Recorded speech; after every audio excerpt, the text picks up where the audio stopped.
Delhi NCR में प्रदूषण का प्रकोप एक बार फिर से अपने चरम पर है। अक्टूबर में शुरू हुआ स्मॉग का हमला अब दिसंबर तक खिंच चुका है और हालात इतने खराब हैं कि हर सांस खतरनाक है। लेकिन बड़ी बात यह है कि इस बार पराली नहीं बल्कि खुद दिल्ली के लोकल स्रोत यानी कि वाहन, उद्योग, धूल और कचरा जलाना मुख्य विलन बनकर सामने आए हैं। दिल्ली की हवा में खतरनाक गैसें भी बढ़ रही हैं।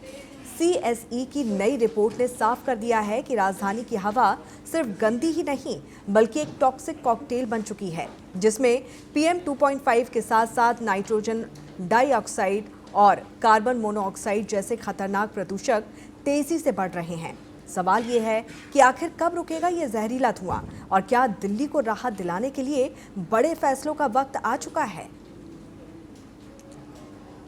और इसी पर चर्चा करने के लिए हमारे साथ खास मेहमान जुड़ गए हैं। पर्यावरणविद डॉक्टर त्रिलोक चंद्र सोनी जी हमारे साथ जुड़े हैं। साथ ही हमारी संवाददाता कंचन इस वक्त दिल्ली से हमारे साथ जुड़ रही हैं और अपराजिता भी इस वक्त हमारे साथ मौजूद हैं। सबसे पहले कंचन का रुख कर लेते हैं।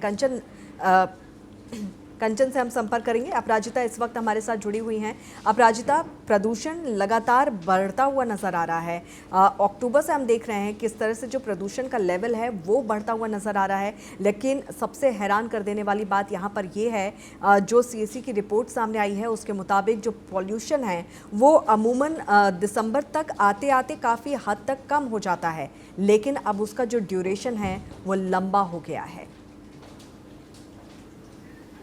बिल्कुल, देखिए अंकिता जी, अगर दिल्ली की बात करें, एनसीआर की बात करें तो पॉल्यूशन की चर्चा बहुत दिन से ज़्यादा हो रही है, क्योंकि CPCB यानी कि सेंट्रल पॉल्यूशन कंट्रोल बोर्ड के मुताबिक जो यहाँ की AQI है वो 365 दर्ज की गई है, यानी कि हवा अभी भी बहुत जहरीली है और उससे हैजार्डस की श्रेणी में डाला जा सकता है। और कुल मिलाकर अगर आप देखें तो ये खतरनाक इसलिए भी साबित हो रहा है पूरी तरीके से, क्योंकि जो ये हवा होती है, जब AQI 365 होता है आपका, तो आप देखेंगे कि इसमें जो हवा होती है वो PM 2.6 बटे PM 10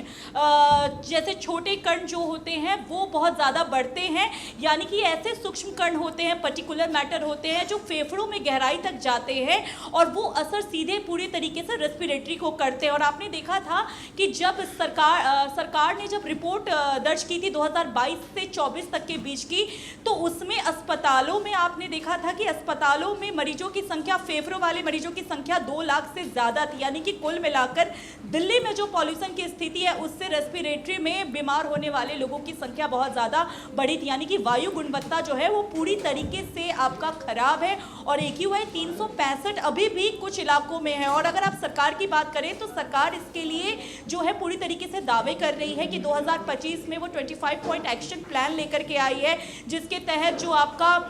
BS6 CNG जैसे इलेक्ट्रिक वाहनों को ज़्यादा उपयोग करना, सड़कों पर धूल को लेकर के काम करना जैसी चीज़ें शामिल हैं। और साथ ही सरकार इस चीज़ पर भी जोर देने की कोशिश कर रही है कि जो निजी वाहन है उसका उपयोग कम किया जाए और जो सरकारी वाहन है जैसे बस हो गई या फिर मेट्रो हो गई उसका लोग ज़्यादा उपयोग करें, क्योंकि बार बार उनकी तरफ से ये दावे किए जा रहे हैं कि अभी शुरू में जब 2025 की बात कर रहे हैं तो 2025 में उनका ये कहना है कि बहुत बार ऐसा हुआ है कि इसकी जो वायु गुणवत्ता है, यानी कि अच्छे वायु दिन, गुड एयर डेज जिसे इस नाम दिए हैं, वो आए हैं, यानी कि बहुत बार ऐसा हुआ है कि दिल्ली में 200 से नीचे जो है वो AQI रहा है। तो कई बार सरकार की तरफ से ये दावे आए हैं कि इस पर काम चल रहा है और आपने देखा कि पार्लियामेंट में भी इसे नेशनल मुद्दा के तौर पर उठाया गया, लेकिन विपक्ष की तरफ से लगातार जितने भी उसके सांसद हैं वो इसे पूरी तरीके से गैस चैम्बर बता रहे हैं और ये बताने की कोशिश कर रहे हैं कि जितने भी सरकार दावे कर रही है उसमें वो विफल रह रही है और सिर्फ जुमलेबाजी कर रही है। इस पर एक साथ हो करके सबको सोचने की आवश्यकता है, यानी कि कुल मिलाकर देखें तो राजनीति इस पर भी हो रही है, लेकिन ये चिंता का विषय है। और वायु गुणवत्ता पर लेकर के बार बार सत्ता पक्ष की तरफ से ये हवाला दिया जा रहा है कि कई बार